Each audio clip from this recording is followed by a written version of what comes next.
நீங்க இந்த இந்த வயசுலலாம் வெஸ்டர்ன் கிளாசிக்கல்லாம் அந்த உங்களுக்கு கிடைச்ச அந்த டேப் ரெக்கார்டர்ல போடும்போது, ம். உங்கள சுத்தி இருக்கிறவங்களுக்கு அத ரசிப்பாங்களா? சாவடிப்பான். இவன் ஏன்டா சாவடிக்கிறான்? முதல்ல அவங்க அவங்க ஒத்துக்கவே மாட்டாங்க. அது எப்படி உனக்கு ஒரு ரசனை அத பத்தி இருக்கும்? இது உனக்கெல்லாம் போய் அது எப்படி ரசிக்கிற நீ? நீ ஏதோ வேஷம் போடுற.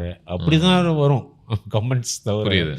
அவங்க ஒத்துக்க மாட்டாங்க. உங்களுக்கு அந்த ஏன்னா அத மாரி ஒரு ரசிக்கிறதுக்கும் சென்ஸ் நான் ஒரு இருக்கு. மாரி இருந்தா தான் நீ அத ஒத்துப்ப. ம். ம். உனக்கு அந்த வயசுல உனக்கு என்னடா அத ரசிக்க வேண்டியிருக்கு? அதான். அந்த ரசனை பாசிபிள் இல்ல அவனுக்கு அப்படின்னு அவங்க நினைச்சிருக்காங்க. எனக்கு நெறைய நடந்திருக்கு.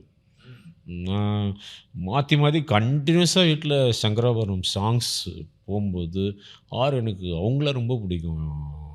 அ இவங்க திங்க் எம்.எஸ். மீன் சிங்கர். ம். I think MS. Subbulakshmi. MS. Subbulakshmi. அவங்க அதெல்லாம் வந்து ரொம்ப பிடிக்கும். வீட்ல அதே ஓடிட்டே இருக்கும்போது அவங்களுக்கு ஆப்வியஸா என்ன இது மியூசிக்? இது மியூசிக்கே இல்ல. அவங்கள பொறுத்தவரைக்கும் அது இசை இல்ல. ஆ அவங்களுக்கு அந்த அன்பே வா அதுதான் இசை அவங்களுக்கு.